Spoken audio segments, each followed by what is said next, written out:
Yep. Just finishing this claim to get Dave back on the road. Nice. I wonder what Dave's doing.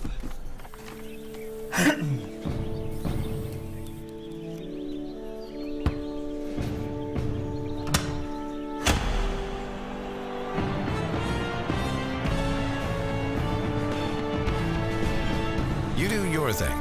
We've got you covered. Hey, is the power off on this? I don't know. Just take it off. Safety violation, unsafe work conditions. In the construction trades unions, safety is our highest priority, and we train you to recognize and speak out on unsafe working conditions so that everyone arrives and goes home safely. Learn about careers in construction at georgiaconstructioncareers.com. Good afternoon and welcome to the 360th episode of the Alfa Insurance Georgia Prep Sports Drive for the GHSA State Title.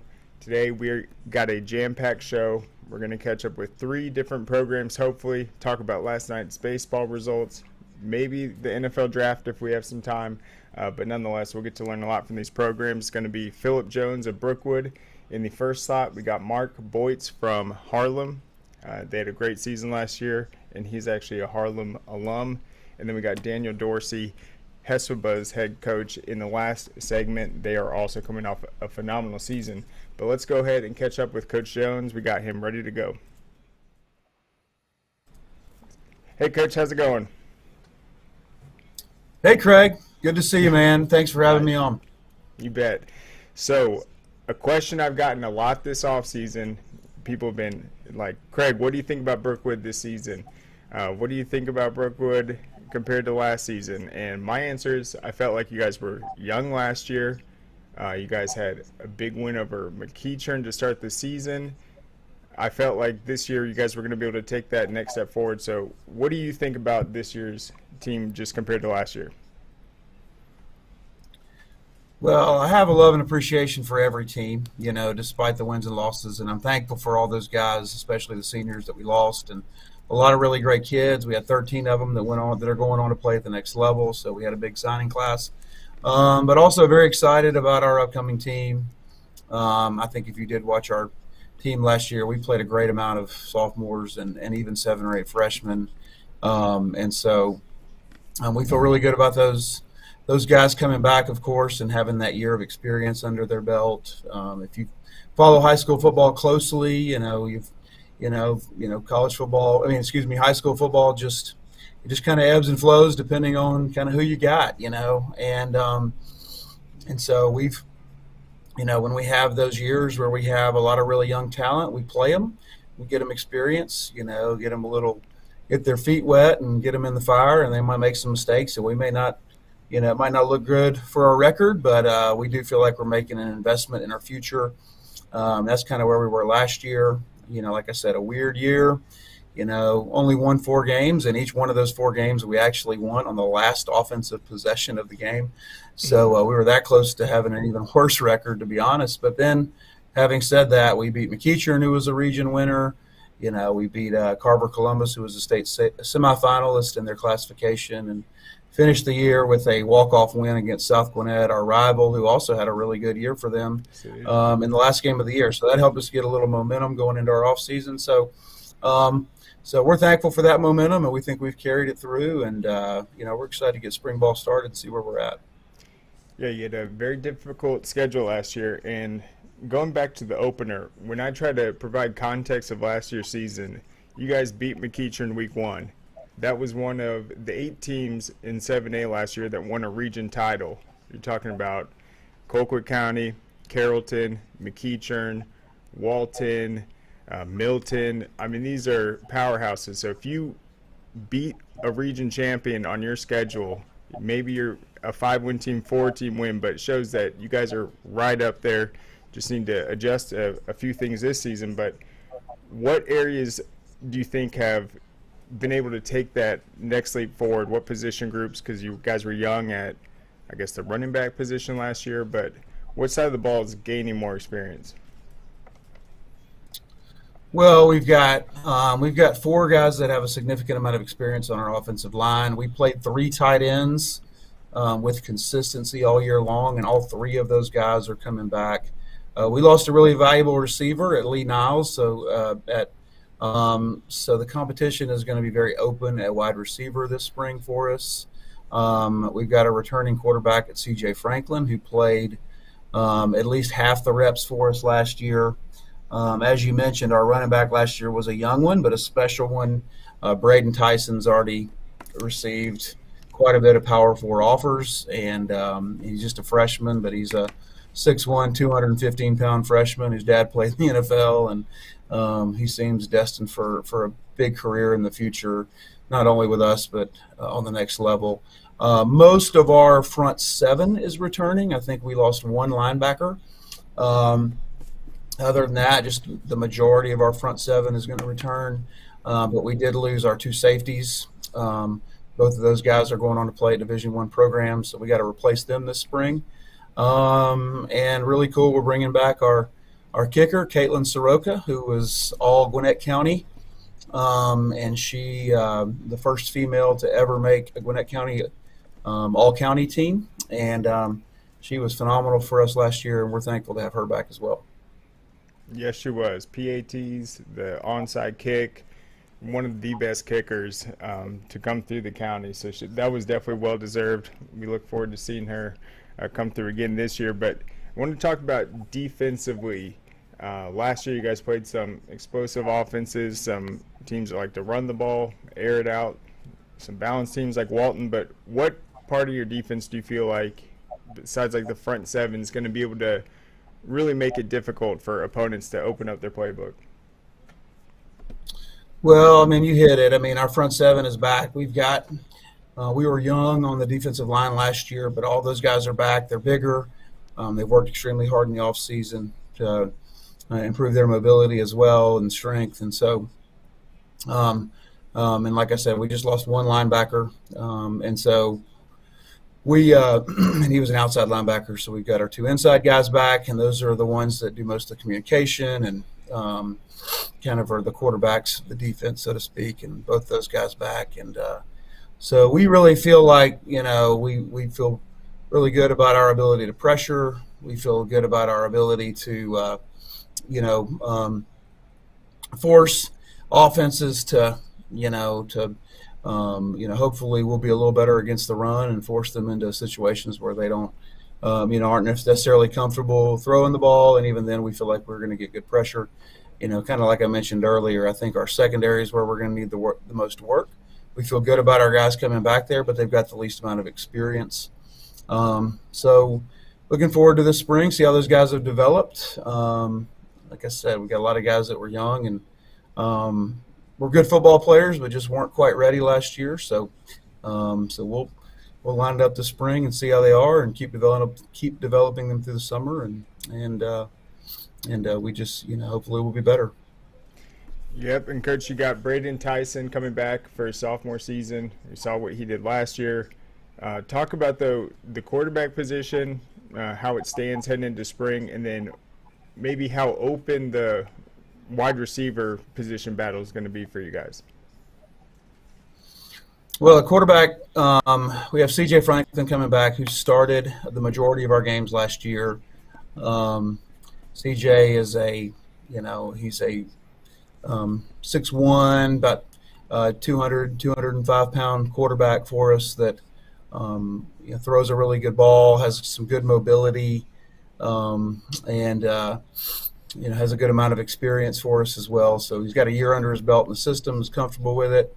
So we feel extremely confident about him. We've also got a rising sophomore quarterback named Gary Chapman, who was phenomenal for our ninth grade team last year. You wouldn't have even recognized a Brookwood ninth grade team because we actually threw the ball with him about 80% of the time on our ninth grade, and also had a really good year. They lost one game last year on our ninth grade, and Gary was slinging it. We got a young quarterback coming in named Maddox Simmons, who pretty highly touted as an eighth grader.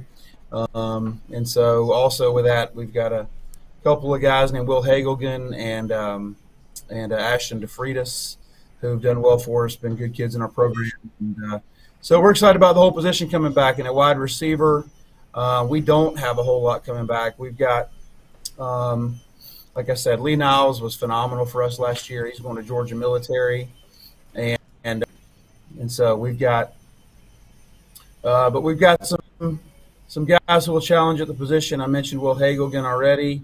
A guy named Chris Brunson who's going to play some corner for us as well. Day Pearson, and we've got a lot of other ones who will challenge to do some good things for us. Yep, and you mentioned the depth at tight end. So I think Manny Scott, he'll be a junior. He had a big impact, came through in that South Gwinnett game. But how deep is that tight end position? How big is that going to be when teams are trying to hone in on the run and then you're able to get that tight end open? Right. Well, you talk to most football coaches and they'll tell you that if you can have multiple tight ends, that's one of the hardest things for defenses to defend, because especially if they have a lot of versatility, because you can line them up as inline blockers, which expands the gaps for the defense. And you can pull them off the ball as a tight back, which, they become more like a fullback and a receiver hybrid. And then if you've got a guy like Manny, who you already mentioned, Manny also plays well out in the slot, and they can line up as a receiver. So you can have consistency with your personnel groups, but line up in a lot of different looks at the offense that the defense has to defend. So we've got a 3-year returning starter named Evan Gober, and he, we're excited about him coming back. Of course, he's got around 15 or so Division I offers. We got another receiver named Marcus Parks. Another tight end named Marcus Parks, who is right there with Evan in terms of talent level, size, ability. Unfortunately, Marcus was just hampered with a knee injury and wasn't fully healthy until Game 5 last year. So doesn't have quite as much film, and is not quite as, but he will be fully ready for next year. And then you mentioned Manny Scott. Manny is another really good one, but he's one that fits that kind of hybrid role a little bit more. Not quite as tall, won't do as much of the inline tight end stuff, but as a sniffer, as a slot, even as a isolated receiver out wide, he can do a lot of that stuff really well. Very athletic, got great hands, and also a lot of physicality in the box when we have to use him in there. So, and we got a couple of young ones too who are really coming on. Devin Lonergan, who is Dylan's little brother, our quarterback from a couple of years ago that's at Alabama. His little brother Devin is a young tight end for us who's got a lot of promise and ability. And we got a 9th grader named Logan Mixon who's 6'4" and looks to have a lot of ability too. So we seem to have a little bit of an abundance at that position. But one thing our offensive guys will do well is if, we'll just throw them all out there. We'll play with all those guys if that's our best personnel. So, so we look forward to seeing what these guys do this year. And then in terms of the backfield, anyone that you're excited to see kind of come in a supporting role or maybe a change of pace to Braden? Well, we've got a few guys back there, and it's wide open this spring because Braden definitely will need a supporter and a guy to, Braden can't sit back there and take, 30 and 40 carries a game. And so we've got some other guys that we're excited about, though. Dayron Gross has mostly played, DB for us in the past, but has a lot of great skills at running back. We've got Asante Gordon, who has a tremendous amount of speed and has played running back, his career here. Christopher Scott played running back for our ninth grade last year. He's also a really good linebacker. So we're going to be looking this spring, like at safety position. We're going to be looking hard this spring at some guys that can step up and fill that sidekick role for Braden.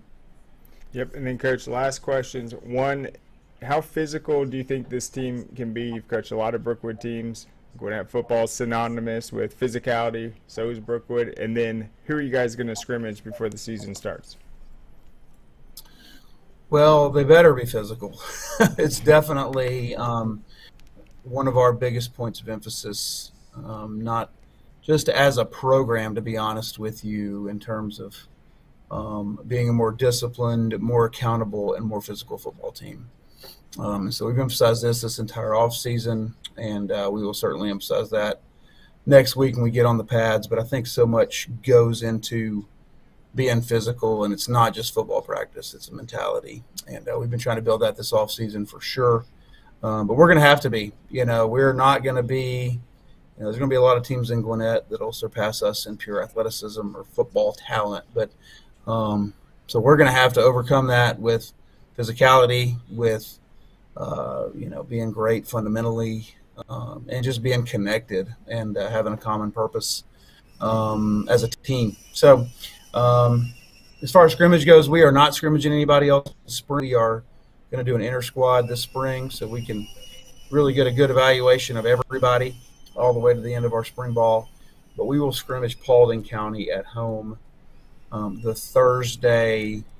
I guess that will be 9 days prior to the Corky Kill, and we'll be at home on that. I don't know exactly that date. Maybe it's August the 8th, Thursday, August the 8th. So we'll scrimmage Paulding. They've got a new coach, and they're excited about what they're doing over there. Challenge for us early, and then no slack and open up with the defending state runners up in Walton early in the morning, 10 o'clock in the morning. So excited about it. That's right. It is an early game. It is going to be on a Saturday, but other than that, looks like you guys aren't going to have to travel too far for any of those matchups, and should be an exciting season. Coach Jones, thank you so much for coming on today. I hope you guys have a good weekend, and good luck when you guys put those pads back on. All right, Craig. Always great to be with you. Thanks for having me on, and we'll see you soon. Go Broncos. Go Broncos. All right, so there goes Coach Jones. And so, yeah, they will be the 10 o'clock game at Mercedes-Benz Stadium on Saturday in the Corky Kell Dave Hunter Classic. Should be a very intriguing matchup. And with Brookwood, I think Coach Jones is 100% right. It's going to be about their physicality. They've got a really physical running back with Braden Tyson. His father was D'Angelo Tyson, played defensive lineman at the University of Georgia, and then ended up having a great career with the Baltimore Ravens. Well, that is his son. So he graduated from Georgia about 2008 or 9, and now his son was a freshman last year, carried Brookwood in the second half comeback against McEachern last year in Mercedes-Benz Stadium. Their kicker, Caitlin Soroka, she's one of the best female kickers probably in high school football history. I think she only missed one PAT last year, and it was blocked. She's got a great leg. She came through heroically in that game, and so they were very young. But it was the physicality that Brookwood was able to control the ball late and basically steal that game from McEachern. He mentioned they won, I think, all 4 of their games on the final play, and that's because they're able to control the possession and use that physicality to punch in the final score or have that final drive. So I think it's going to be very exciting. They know what they're going to get with Walton. They're going to have to be ready defensively. They're going to have to watch film. Walton's going to have a lot of new pieces, and so they're going to have to be prepared, but should be an exciting matchup. Let's go ahead and take a quick break. We'll be back on the other side. We'll talk a little baseball before we get back into football. Hey, does it matter if this leaks? It don't matter to me. Can't see it from my house. Illegal use of hands and proper training. GeorgiaConstructionCareers.com has 14 different highly skilled trades with tuition-free training in our certified apprenticeship programs to train you the right way. Find your career at GeorgiaConstructionCareers.com.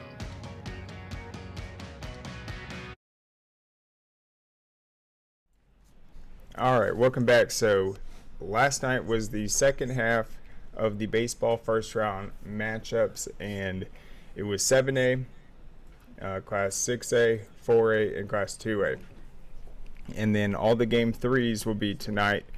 But there were some significant results, and we're seeing a lot of lopsided victories, which I pointed out on Wednesday is key, because if you're a top seed and you aren't having to play 3 games in the first round and you're winning 12-0 in 4 or 5 innings, you're getting a lot of valuable rest for your pitchers, and you're able to control your pitching rotation moving forward into the next rounds. So Grayson, perfect example. They were the number 3 seed this year behind Parkview and Brookwood. I've always said they are very dangerous number 3 seed. They got swept by both those teams and then ended up doing very well against the rest of the region. And they are a top 10 quality team, but they won 12-4 and then 2-0 against Richmond Hill.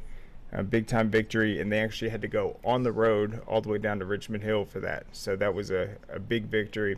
Probably play some Metro Atlanta teams moving forward. East Coweta swept Marietta, which was a team that was highly ranked this year, number 6 or 5, I believe. They started off the season red hot, hit a downfall when they lost to North Paulding, and then Hillgrove was the team that ascended all of them in Region 3. Marietta had to go on the road. They had to battle for a number, I think, 3 or 4 seed, and then they lost to East Coweta in a heartbreaker, 2-0, 3-1.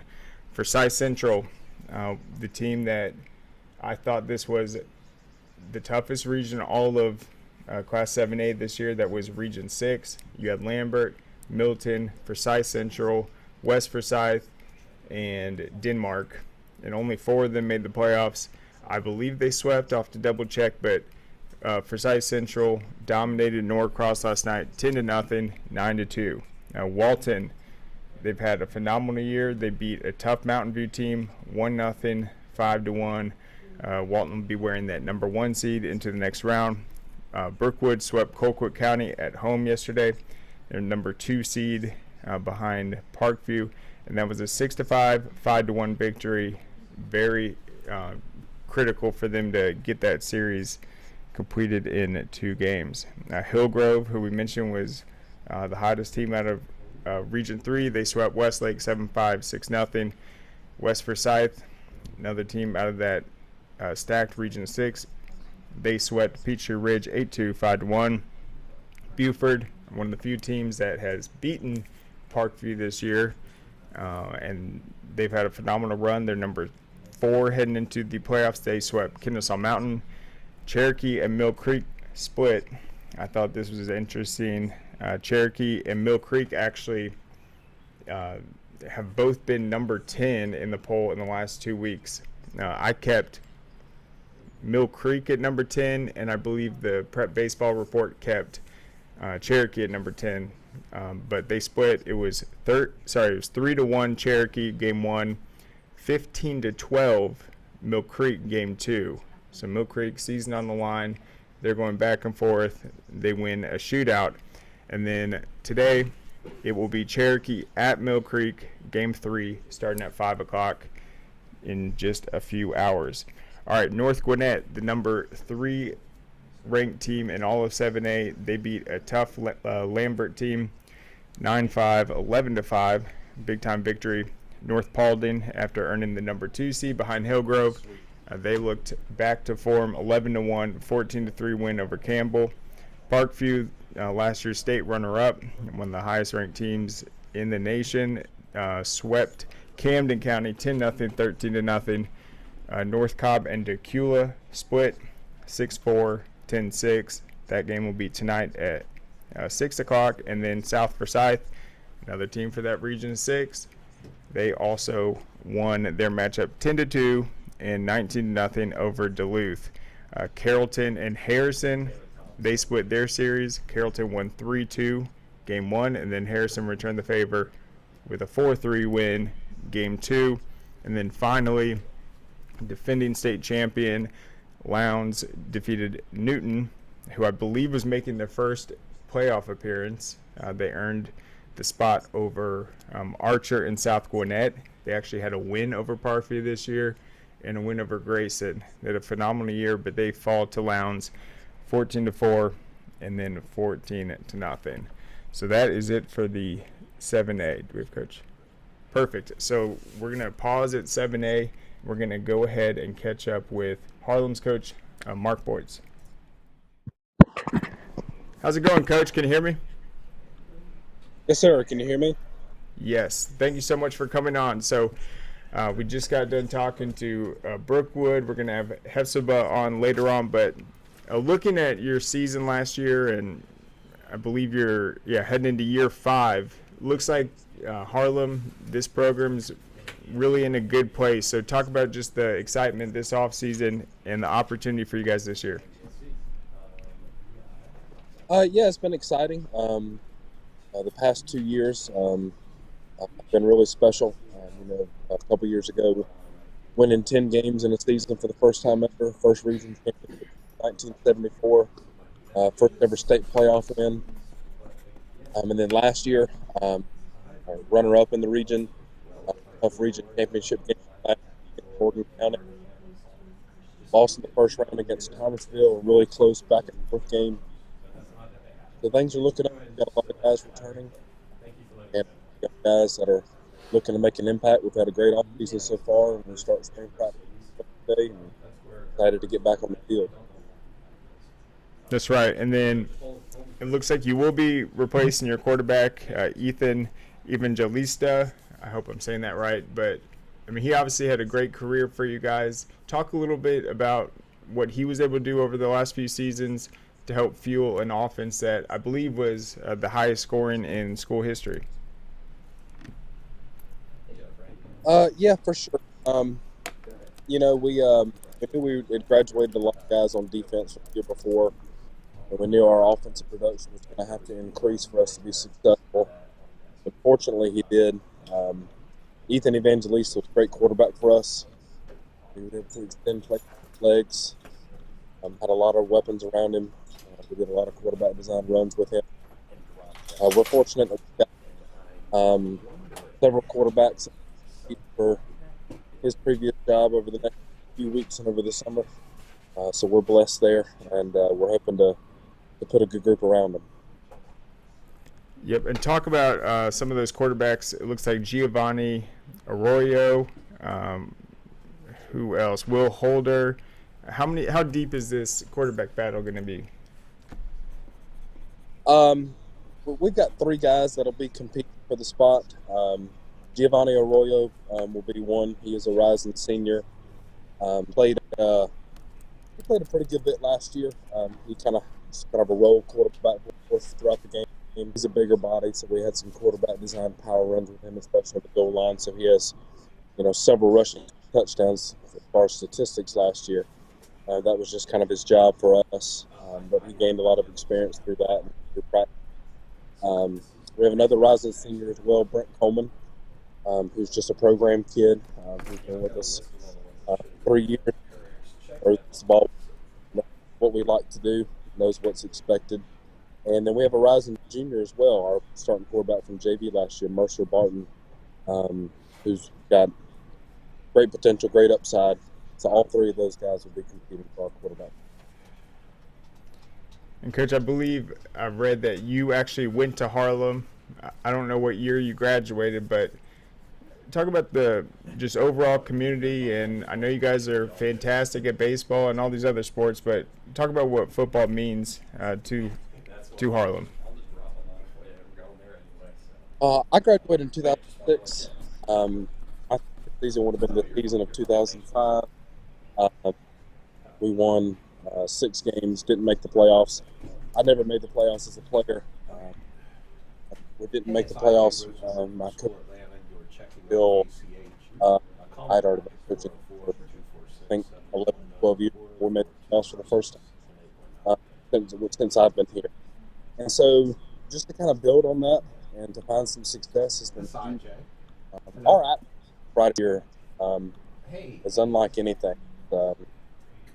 It's a small, but people show out. We pack the stands every game, win or lose, always have. So the community has enjoyed us having more success in the field. Football's special here, and it has been for a long, long time. I think just more people are starting to see that now. Okay. But we have always been successful in other sports. You mentioned baseball. They won state last year and looking to repeat again this year. Our boys track team won region last night for the first time since 1974. Our girls track were runner-ups. Our track program, Coach Usher, has built that up. The past couple of years, he's doing a really good job. Softball, won a state back in 2016. Soccer's always been successful. But we have a lot of great things going here as far as an athletic. Yep, and you were coached by Jimmy Lewis. I think he was the longest coach in Harlem history. But are there any other Harlem alum that have kind of poured back into the program and helped coach that you know of? Oh, well, probably the greatest unsung Harlem alum teacher and coach here is Chris Waters. He has been coaching and teaching here for over 20 years, baseball and football. As far as baseball is concerned, he's Coach Lewis's right-hand man. He does it all. He's amazing. And for us, he's our special teams coordinator and coaches corners, and runs our strength and conditioning program, not just for football but for baseball as well. He is a tremendous coach, a tremendous alum that has poured his entire career here, which has been amazing. I think if you were to look at total percentage, we probably have more teachers and coaches that graduated from Harlem, from their alma mater, than anywhere else around. Yep, I got the sense that was the fact. I want to ask you, though, let's get back to the offense. So, obviously, Evan was a huge part with these design runs, but it looks like you had some young guys step up last year, contribute a lot in the running game. Talk about that and just how big of an opportunity some of those guys have just heading into their junior and senior season. Yeah, I think that a lot was made about how much we threw the ball last year. Harlem isn't really known for, a lot of throwing. We're more of a ground and pound type of team and have been for a long time. That's what I like. But you got to adjust to your personnel. We had a younger offensive line last year. And we had a quarterback that can move around and extend plays, and we had some weapons on the outside at receiver with Kendris Williams and Ethan's brother Elijah. So we were able to make that work. But we have a more experienced offensive line coming back. Malik Tyler, our sophomore running back, will be a junior.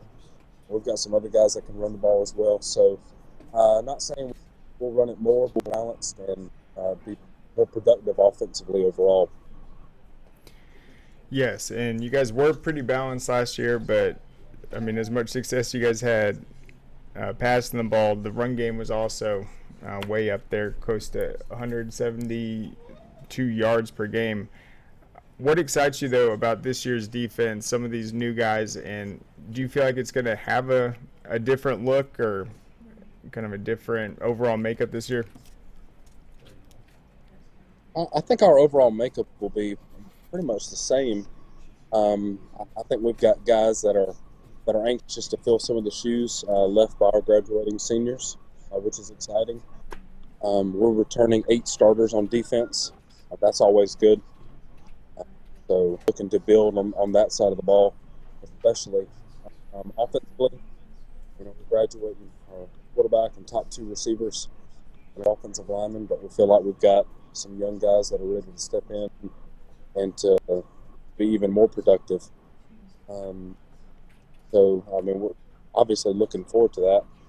New region, more region games than we've had the past few years, playing 8 region games instead of 5, so that'll be a challenge. Our schedule is not what you would want. We've got back-to-back open before we start region play, and then we'll create region games. The bad luck of the draw on my part. So we'll have to work our way around that, maybe have to restructure stuff like that. That'll be a little bit of an adjustment. But our guys are ready and excited to get back to the field.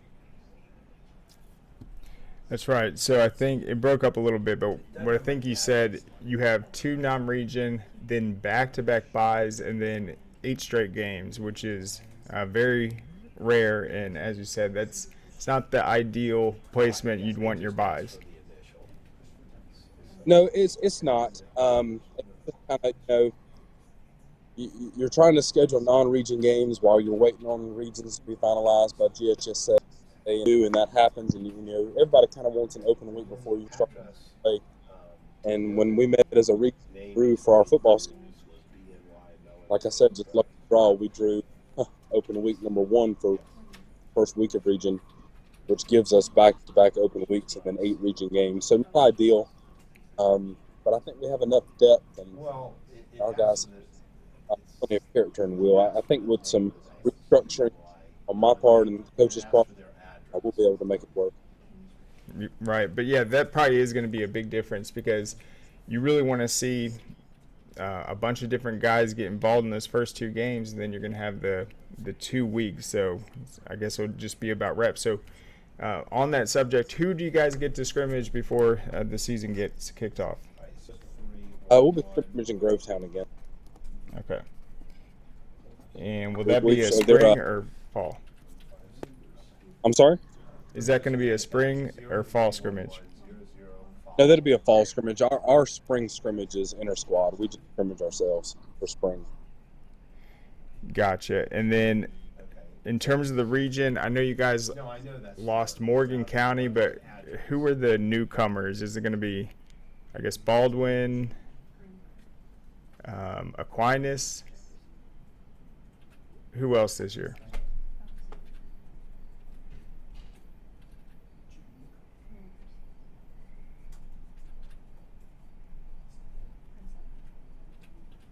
I think it broke up. Well, I guess, yeah, looking at it, looks like a lot of the new teams are coming from Class 4A down to Class 3A. I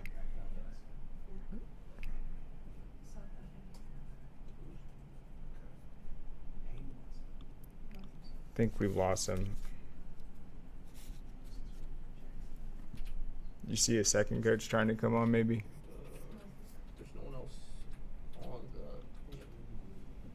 Okay, hang tight. We'll see if we can connect with Coach Porter. Okay. Hang tight, Coach, real quick. Go ahead, come back to me. Hang tight, Coach. Let me just text and make sure. All right, we're going to go ahead and hit a break. I'll be right back on the other side, but let me go ahead and text Coach Porter to make sure he knows not to come back on. But we'll think. Dang, where you get this car? You need to join the union. The union? Absolutely. You can get 10 of these. Union construction workers earn the highest wages with the best benefits and the most protection in the construction industry. Find your career in construction. Go to GeorgiaConstructionCareers.com and start your future today.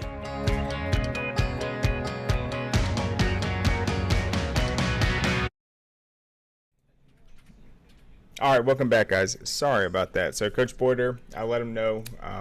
We'll definitely check back in with Harlem. I think they have a great chance. They finished runner-up last year to Morgan County. Morgan County is not in the region anymore. That's Coach Jenkins. We had them on the show 2 weeks ago if you want to check that out.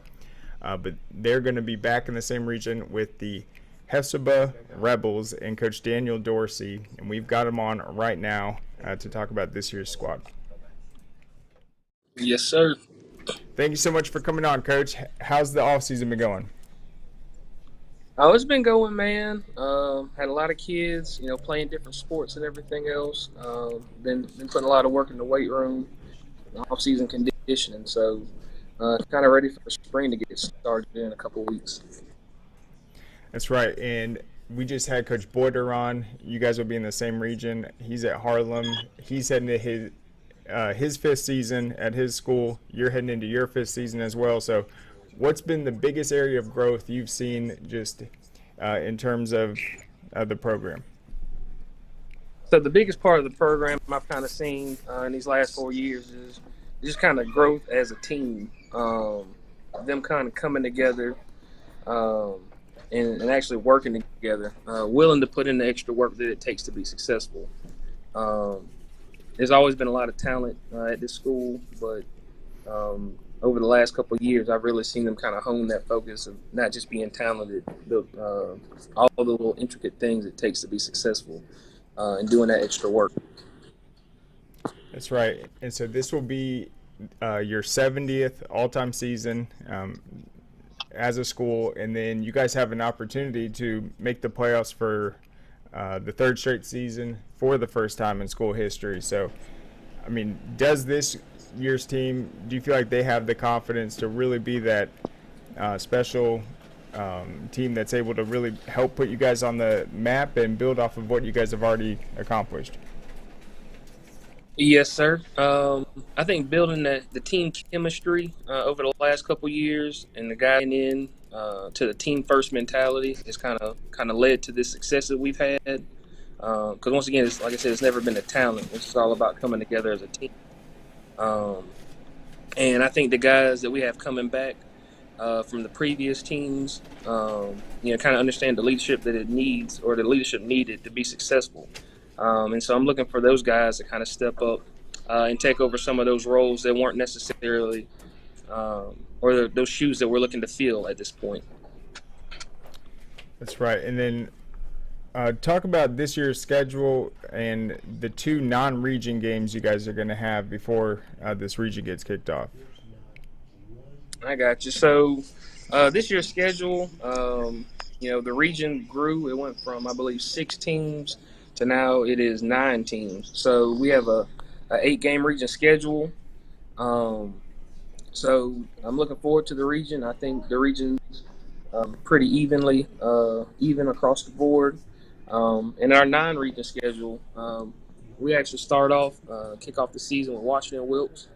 We travel to them on August 16th, and then we follow that up with a home game against Laney. So 2 area teams that both have had success. One has sustained success over a period of time.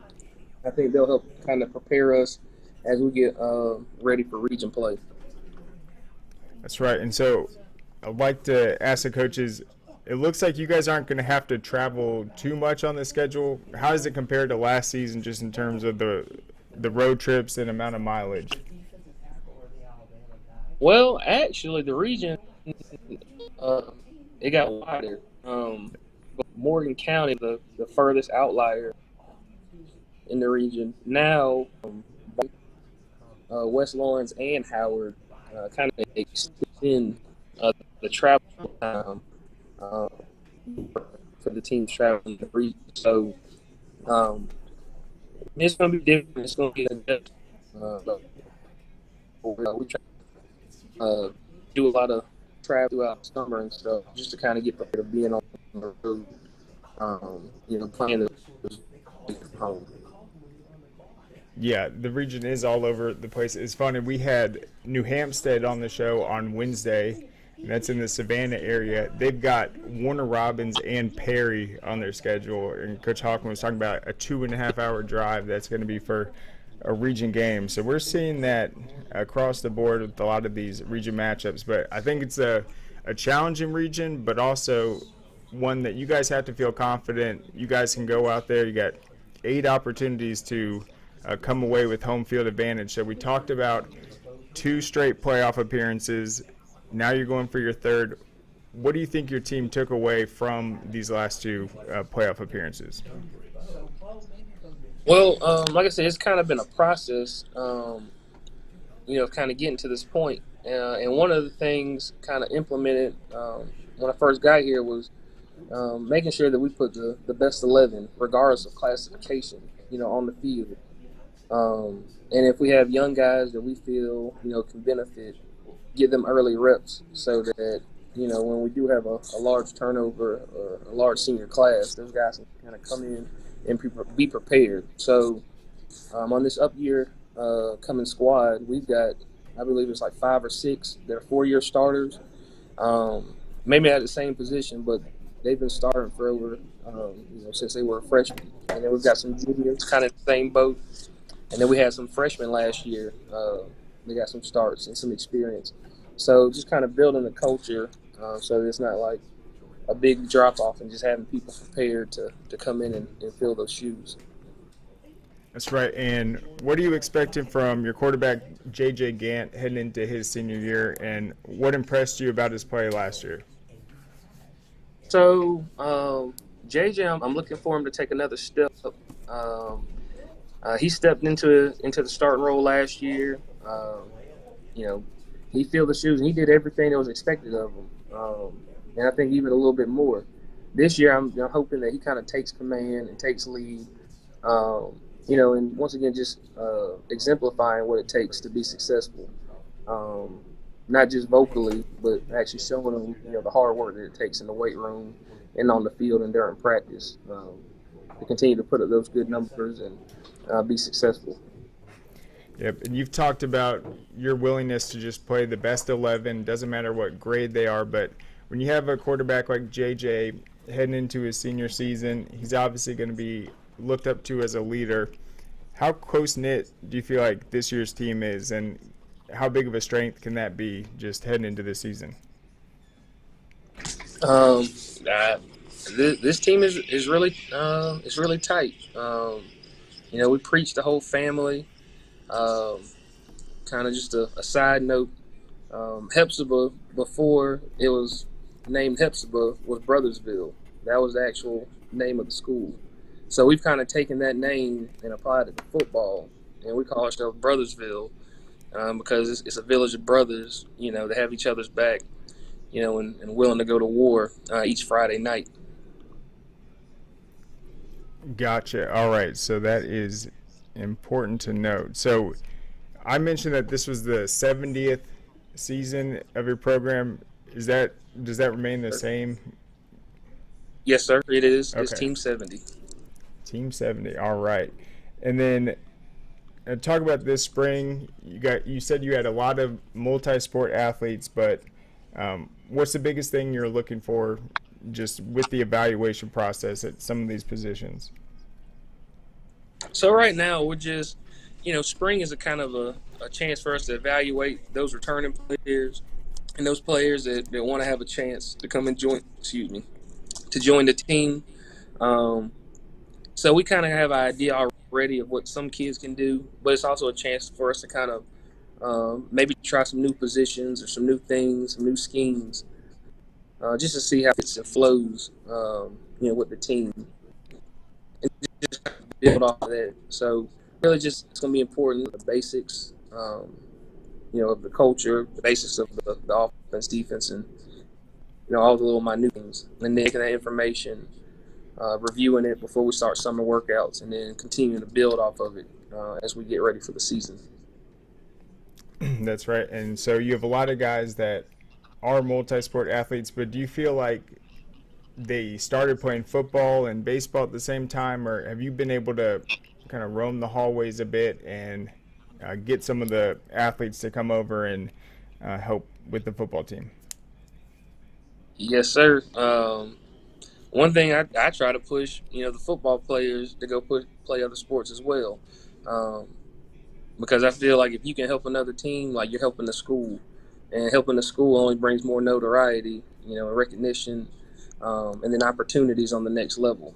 So I push mine to play other sports, and I try to make sure that as athletic director that all coaches are kind of on the same page that, we don't have the most, students, so we're going to have to share at times. But just make sure that you're willing to work with, the athletes and their schedules, and then give the team the best chance to be successful in whatever field of play it is. Yep, and then I want to talk offensively real quick. Just some of these young guys, freshmen, got an opportunity to play last year, but who were some of the guys that you feel like they're just special with their ability to spark that big play and be explosive? So obviously, the person who touches the ball every single place with our quarterback, JJ, and he's an explosive player. He's got a big live arm that can stretch the field vertically, but he's also a really big threat with his legs as well. So he's a big play waiting to happen whenever the ball is in his hands. But to kind of go off of that, we also have some other skilled players just kind of been waiting in the wings for the opportunity to shine. Another rising senior that'll be on the perimeter is Jesus Escalar. Really good slot receiver, shifty, really good hands, smart, and very aggressive. He can make big plays. Our sophomore class has some really large talent in it, and just kind of waiting for them to kind of see if it can actually come together on the field. A couple of those names, Dextavian Reese is one of them. He's a rising sophomore, 3', 195, and runs like the wind. He's going to have an opportunity to kind of play all over the place on offense and defense. But he's a big play waiting to happen. Another kid is Andre Perrin, really shifty back, strong, has really good vision, and is really quick. And then Christopher Kahn, he's actually a backup quarterback, but so he plays kind of all over the field, whether the receiver in the backfield and defensively in the secondary. And so I'm kind of looking for those guys to kind of step up. There's some more guys as well. Kind of the question mark, is next to the name. See, they take that in the off season, and are they ready to make that steal when we get ready for spring ball? Absolutely. And then defensively, just talk about what you expect from that group, just game one of this upcoming season, just how prepared they're going to be, and maybe some of the guys that are coming back to fortify that side of the ball. So, once again, we made sure some young guys got some experience last year. Up front, that's kind of where it's going to start. We have a really large tackle up front. He plays on the offense and defensive line. There's a couple of them. But Solomon Mathis, he's a 2020 kid. He's 6'5", 300 pounds. Talking about multiple sports, I mean, he was running the hurdles in middle school. So that's really interesting. But it'll start really at the linebacker position. Our leading tackler, who was a sophomore last year, Logan Hayward, comes back. He's also right now the valedictorian of his class with a 4.1 GPA. Finished with over, I think, 113 tackles on the season last year. He's smart, fast, aggressive, and he kind of understands it. So starting to base around him, being able to recognize, missions and getting us aligned in the right. But I think, and also there's another one, Riante Bird, who will be also another force in the middle. He's a rising sophomore at 5'11", 200 pounds. They got a lot of playing time. So looking forward to some good things. But like I said, I think it starts right there in the middle with Logan. Yes, no, that linebacking core, and you mentioned Bird, he is a big kid heading into his sophomore season, so that's going to be very exciting, and I know that secondary is going to be flying around. Well, Coach Dorsey, thank you so much for coming on. I really appreciate it. It's great catching up, and then best of luck this spring, and also best of luck to the baseball team. Yes, sir. Thank you. Yep. Have a good one. All right. Sorry, I messed up. I said baseball team. That was Harlem. We're talking to Hephzibah. I just got to correct the record right there. But best of luck to their guys. And the reason I got caught up is all those guys he was mentioning with the dual sports, they were all baseball players as well. So let me just go back to this real quick and touch back on some of the things he was saying.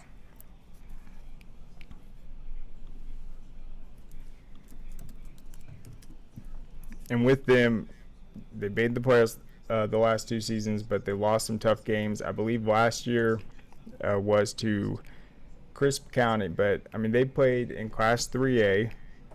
Anyone that followed it last year, that was one of the deepest classifications around. I mean, Cedar Grove ended up winning it, but you had Savannah Christian balling out, Calvary Day. Hold up one sec.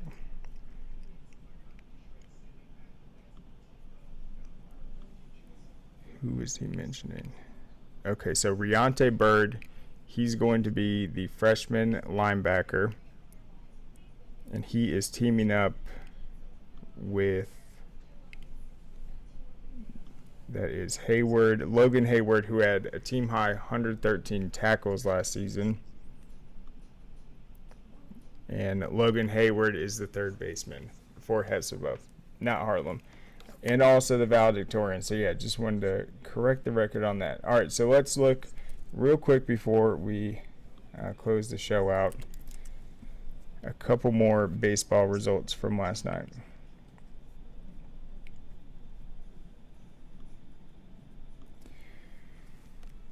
All right, so let's just go real quick in Class 6A for the games to watch tonight.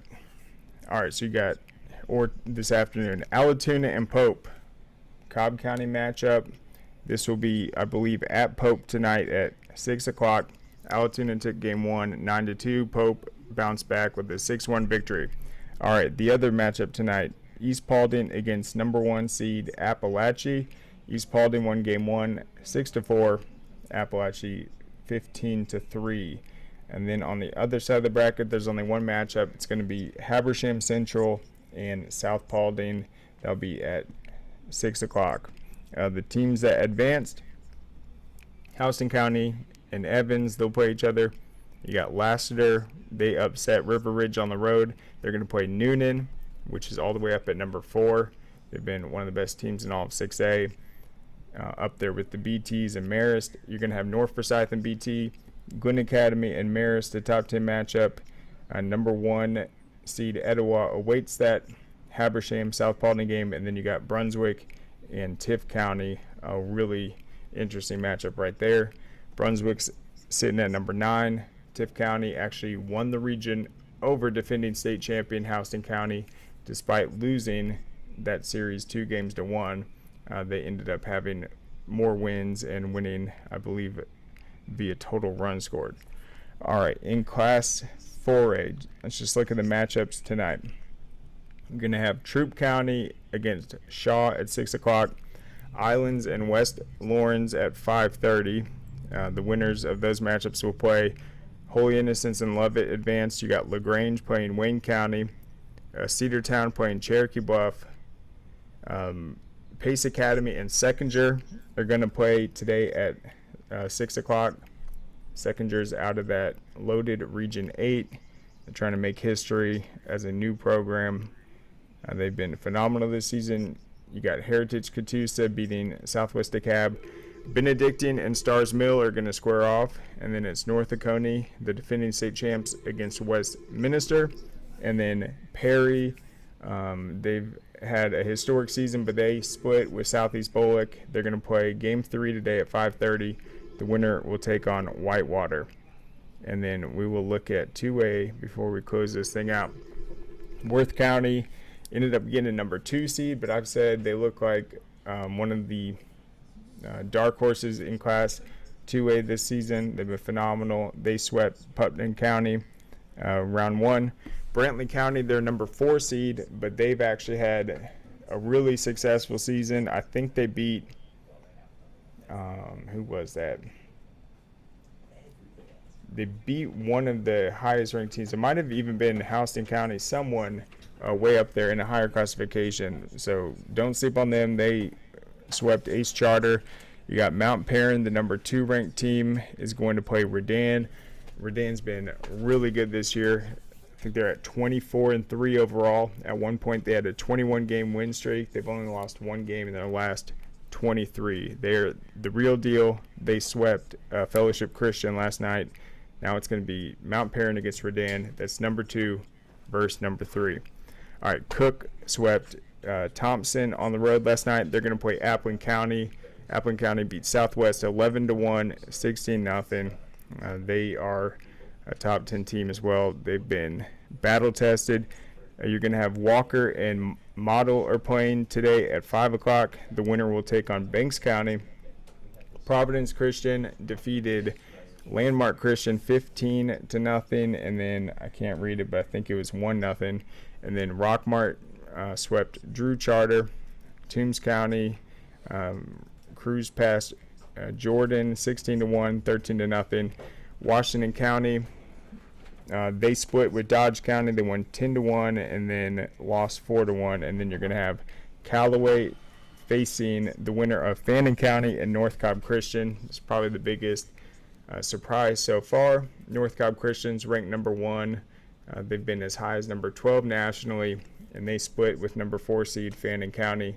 They won Game 1, 9-5, and then lost 4-3. So look for them to close out that series. But as I mentioned, it's not ideal for a team trying to make a run to have to go to a Game 3 in the first round. But that'll be today at 5 o'clock. And then the final matchup that is set is Pierce County. They beat Rutland on the road 4-1 and 7-1.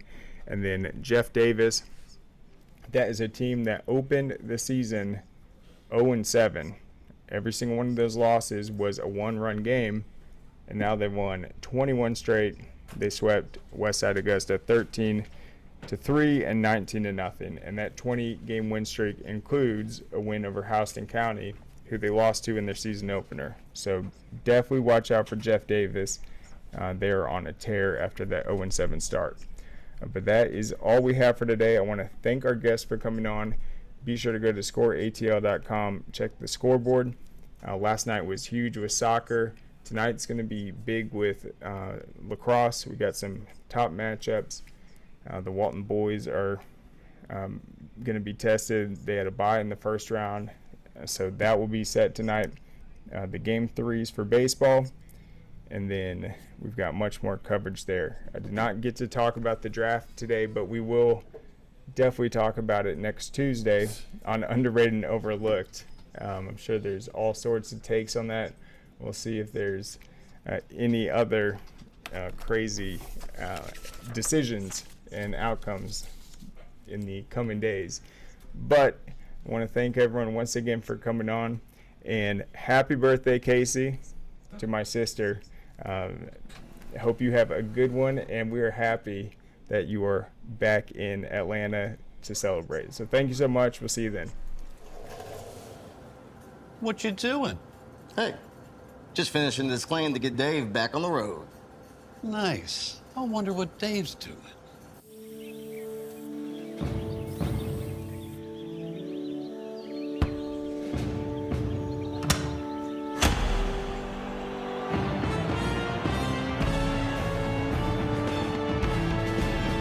You do your thing. We've got you covered.